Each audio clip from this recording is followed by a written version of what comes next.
standing in my hair. That's my daughter. She's 15. You're crossing the line. Daddy, I'm scared. I don't believe you. You don't get to decide who my child is. It all started on a bright Saturday morning. Jamal was walking through the park with his daughter Lila, who had just turned 15. She was laughing, holding a balloon she had won at a nearby fair. Jamal felt that deep, unshakable pride a father carries, the one that makes every small victory of his child feel monumental. But that morning, what should have been ordinary, happy moments turned into a nightmare that neither of them would forget. A police car rolled slowly past, then stopped. 2 officers stepped out, their badges glinting in the sunlight. One of them, a tall man with a stern expression and a noticeable tension in his shoulders, walked directly toward Jamal. "Sir," the officer said sharply, "what are you doing with that girl?" Jamal froze. He had been expecting nothing more than a casual drive-by patrol. "She's my daughter," he said, his voice steady but cautious. "Lila, this is Officer." He trailed off when the officer cut him off. "I don't care about that. That girl is not 18. You know that, right?" The officer said, stepping closer and staring Jamal down as if he had already decided his guilt. Jamal's stomach twisted. "I don't understand. She's 15. She's my daughter," he repeated, his words sharper this time, fueled by sudden anger. The officer didn't flinch. "I've seen enough cases to know what this is about. You don't get to lie to me. Step aside." At that moment, Lila clutched Jamal's hand. She looked up at the officer, her small face a mixture of confusion and fear. Jamal knelt to her level. "It's okay, baby. Daddy's got this," he whispered. "Where are you watching from right now?" Before we continue, please take a second to hit that subscribe button. It really helps me bring you more true stories like this. The officer's tone hardened. "I'm giving you a warning. Don't make this harder than it needs to be." Jamal knew this wasn't a warning. He could feel the weight of suspicion, heavy and unearned, pressed against him simply because of the color of his skin. He kept his hands visible and calm, showing nothing he shouldn't, but every word felt like it was being twisted in the officer's mind. "You're accusing me of something I haven't done," Jamal said slowly, his eyes never leaving the officer's. "This is my daughter. She's 15. Look at her." The officer glanced at Layla, but didn't soften. "I'm just doing my job. You know the law. You know the consequences." Jamal's heart pounded. He wanted to scream, to demand justice, but he knew that in that moment, survival came first. Leela's small hand in his was the only reminder he needed of what mattered. The officer pulled out a notebook and began scribbling. Jamal noticed the pen scratching across the page, each line an assumption, a potential weapon. He swallowed hard and forced himself to speak calmly. "You're accusing me because I'm black. That's what this is about. You don't even know us. You've never met us. And yet here we are, my daughter and I, being treated like criminals." The officer looked up, his face a mask of professionalism, but his eyes sharp. "Don't get smart with me. I have rights too."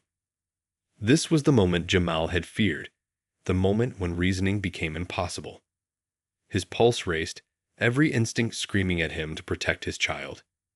He decided to remain calm but firm. "Officer, I've done nothing wrong. I'm not leaving this conversation until you understand that. She's my daughter. I can prove it. I have her birth certificate. I have her school ID. You're mistaken, and this needs to stop before it goes any further." The officer's expression flickered, just for a second. Then he straightened. "All right. Let's see those documents." Jamal pulled the papers from his backpack and handed them over. The officer inspected them briefly but didn't apologize. He scribbled some notes, muttered under his breath, and finally handed them back. "Seems legit," he said, though his tone was flat. There was no acknowledgement of the accusation he had just made, no recognition of the tension he caused. Leela, still holding her balloon, didn't understand why a simple walk had turned into fear. She tugged at Jamal's sleeve. "Daddy, is he going to come after us again?" Jamal pulled her close. "No, baby. Not today. We're safe."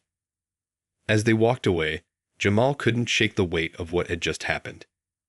A moment of simple joy had turned into humiliation and danger, and it had nothing to do with anything they had done. It had everything to do with assumptions, prejudice, and power. He replayed the encounter over and over in his mind.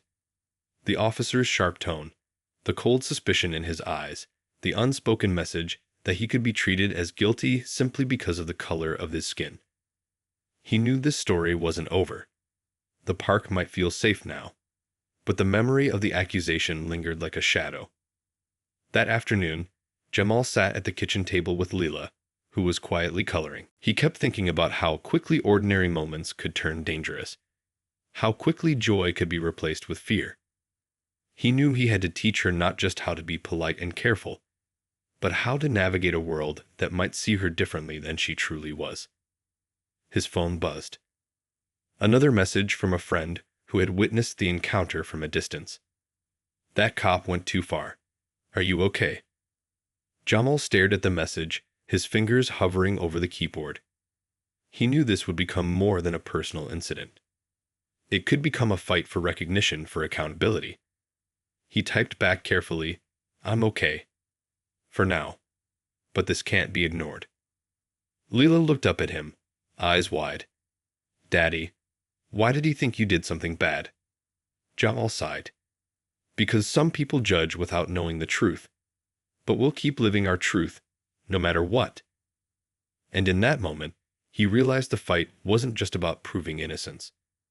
It was about protecting his family, preserving their dignity, and teaching his daughter that even when the world misjudges her, she would always have someone standing by her side.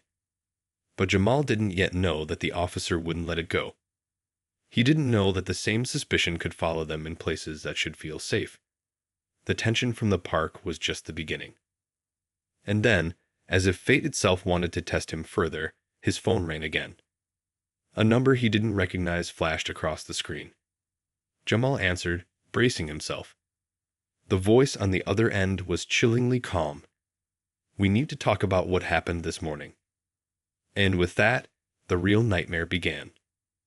Jamal felt a chill run down his spine as he held the phone to his ear. The voice on the other end belonged to the same officer from the park, calm but unsettling in a way that made Jamal's chest tighten. "We need to talk about what happened this morning," the officer repeated, his words deliberate. "I already told you everything you needed to know. You saw the documents. My daughter is 15. This ends here," Jamal replied firmly, refusing to let fear show. The officer's tone shifted, just slightly, enough to make Jamal uneasy. "I don't think you understand. This isn't over. You need to come to the station. Just you, not your daughter." Jamal's hand tightened around the phone. He stared at Layla, who was quietly reading a book at the kitchen table, completely unaware of the tension rising again. He felt anger rising alongside a protective instinct. "No, I am not going anywhere with you alone. I have every right to stay at home with my child." "Suit yourself," the officer said, hanging up abruptly. The line went dead, leaving Jamal with a growing sense of dread. He could already imagine what might happen if he ignored this call. Harassment, false reports, reputations ruined. Leela looked up. "Daddy, are they going to come again?" Jamal forced a calm voice, hiding the fear he could feel creeping in. "No, baby. We're safe at home." But deep down, he knew safety was an illusion. That night, Jamal couldn't sleep. Every noise outside his apartment felt threatening. Every shadow seemed like someone watching, waiting for a chance to accuse him again. He thought about the park, about the officer's cold stare, about Leela's small hand in his. He realized this was more than just a misunderstanding. It was about control, about assumptions made because of the color of his skin. The next morning, Jamal made a decision. He would not back down. He called a family friend, a local journalist who had covered stories of police misconduct before. "I need advice," Jamal said quietly. "I want to make sure my family is safe and that this officer can't just keep harassing us." The journalist listened carefully. "Document everything. Record conversations if you can. Don't engage alone if they call you again. And most importantly, make sure your daughter is never put in a situation where she's alone with an officer." Jamal hung up, a plan forming in his mind. But before he could act further, his doorbell rang. He froze. Who could it be at this hour? He peeked through the peephole. It was the same officer from the park.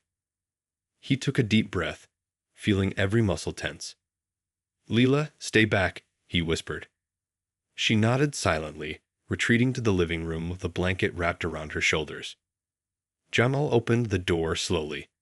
The officer stood there, expression unreadable, but the air around him carried authority and threat all at once. "We need to talk," the officer said simply. "No, not here. Not alone. We'll do this somewhere public if it's necessary," Jamal replied, keeping his voice steady. The officer's eyes narrowed.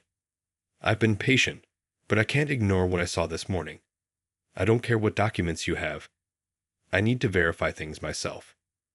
Jamal's chest tightened. "You've already verified. I gave you everything you could possibly want. My daughter is 15. This is harassment. You have no right to keep pursuing this." The officer stepped closer. "You don't get to tell me my job. Step aside." Jamal shook his head. "No. You need to leave. Now." For a moment, it seemed like the officer might escalate further.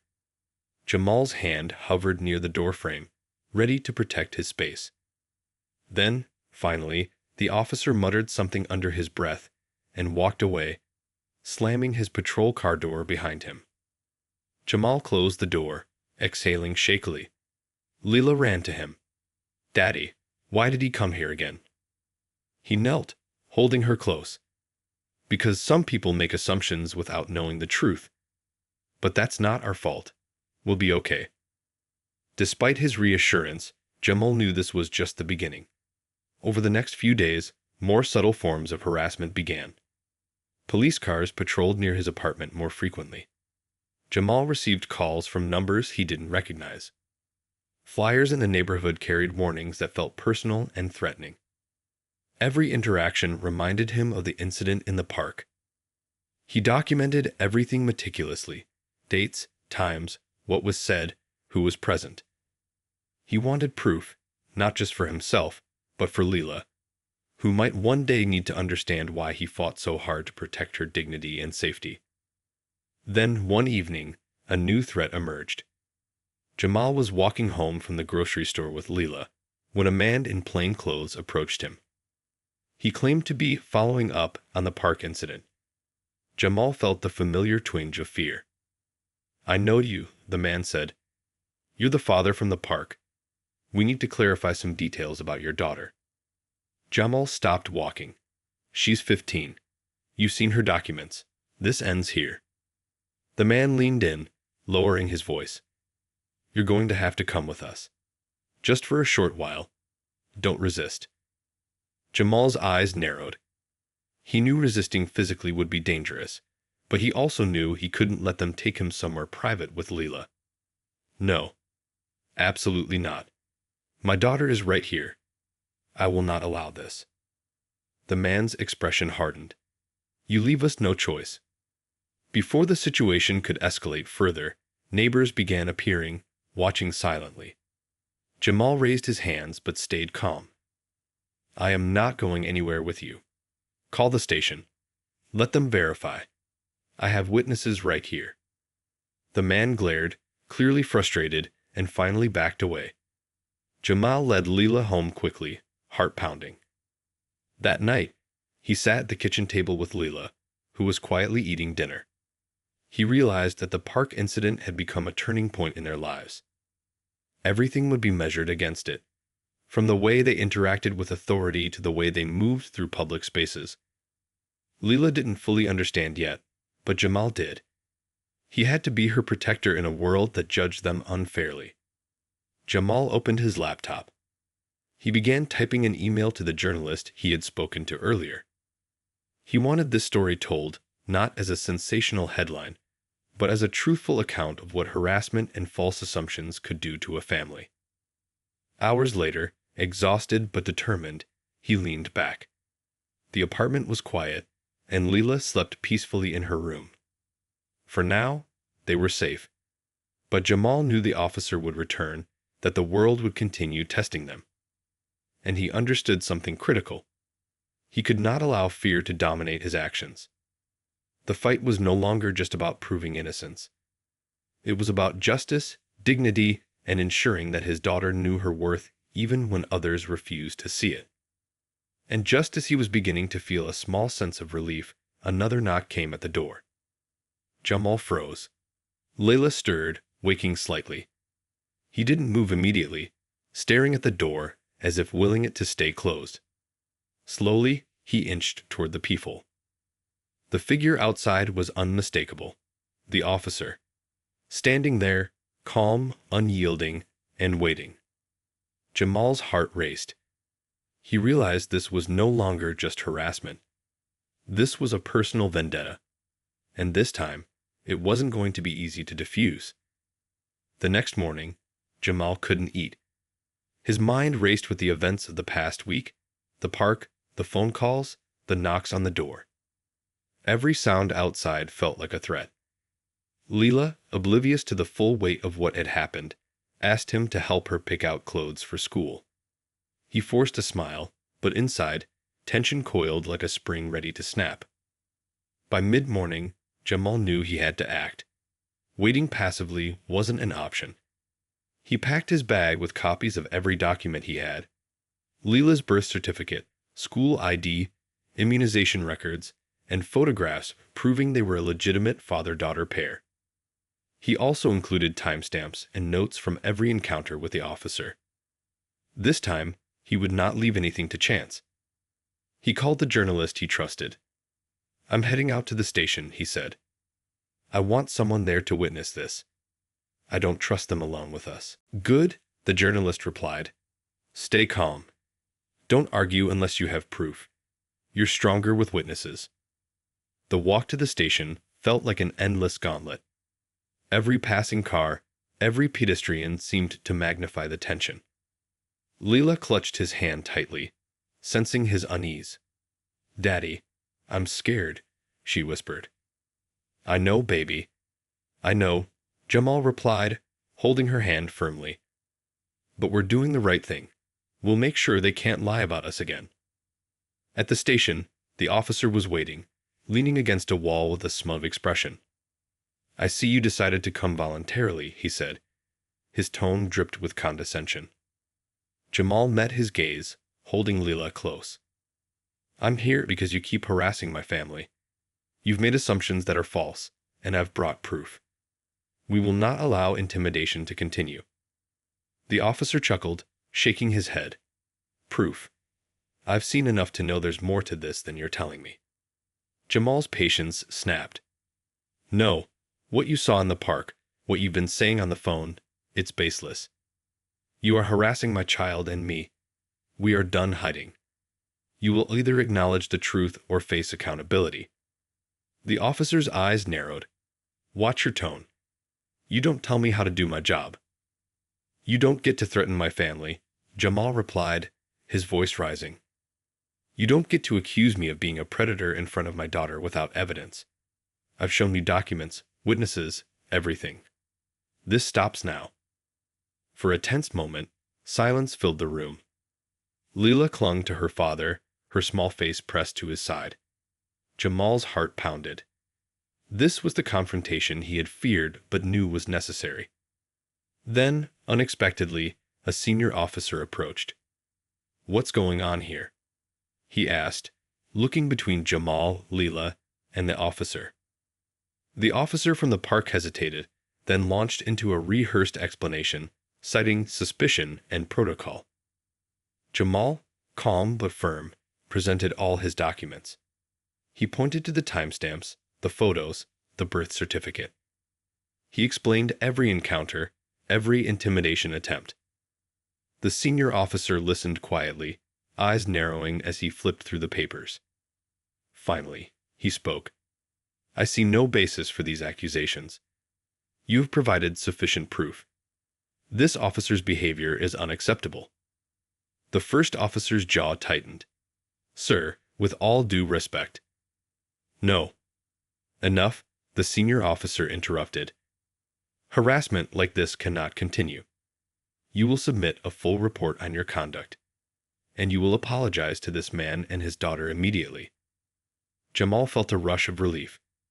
He looked down at Leila, who was still holding his hand tightly. See, baby? The truth matters. Standing up for yourself matters.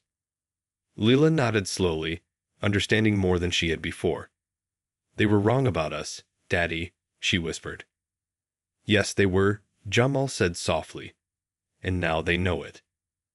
The first officer hesitated, then muttered an apology. It was grudging, almost forced, but it was enough to mark the end of the immediate threat. Jamal didn't gloat. He knew the real victory was protecting Leila and setting the record straight. Outside the station, Jamal held Leila's hand tightly. The sunlight felt warmer, the air less heavy. They walked slowly, savoring the small feeling of normalcy returning. Every step was a reminder that courage and persistence could challenge injustice even when it seemed overwhelming. But the experience left a lasting mark. Jamal knew that prejudice and assumptions didn't vanish overnight. He knew that in the world, encounters like this could happen again. Yet, he also knew that standing firm, documenting every encounter, and relying on truth and witnesses could protect his family. Back home, Jamal sat at the kitchen table, Leila beside him coloring. He thought about the park, the phone calls, the visits, the fear, and the tension. Each moment had tested him. Each had demanded patience, courage, and resilience. He turned to Leila. You saw how people can be unfair, right? But you also saw that we can stand up and protect ourselves. Leila looked up with wide eyes. I was scared, Daddy, but I knew you would protect me. Yes, baby. Always? That will never change, she said, squeezing her hand. And always remember, you deserve respect. You deserve fairness. No one gets to decide your worth based on assumptions or skin color. Jamal knew that their fight wasn't over. There would always be moments in life where the world misjudged them, moments when fear seemed stronger than safety. But that morning, the day of confrontation at the station, had changed something. It proved that courage, preparation, and standing up for truth could turn fear into action. Weeks later, the journalist published the story. It went viral, not because of sensationalism, but because it exposed the very real problem of assumptions, racial bias, and harassment in everyday life. Jamal received messages from strangers thanking him for his bravery, from other parents who had feared similar situations. He realized his ordeal had become more than just his own. It had become a voice for many who felt powerless. One evening, Jamal watched Leila play in the yard. He felt a quiet pride mixed with relief. The officer's harassment had ended, and for now, they were free to live their lives without fear. But the lessons remained. He would continue teaching Leila how to navigate a world that didn't always see truth, fairness, or justice clearly. And he would never stop standing for her, no matter how unfair or difficult the world became. As the sun set, Jamal held Leila's hand, walking home slowly. He knew challenges would come again, but he also knew this. Truth, courage, and love could withstand even the heaviest weight of false accusations. For the first time in days, he breathed fully, feeling that fragile, yet powerful, sense of peace that comes when a fight for justice is won, at least for now.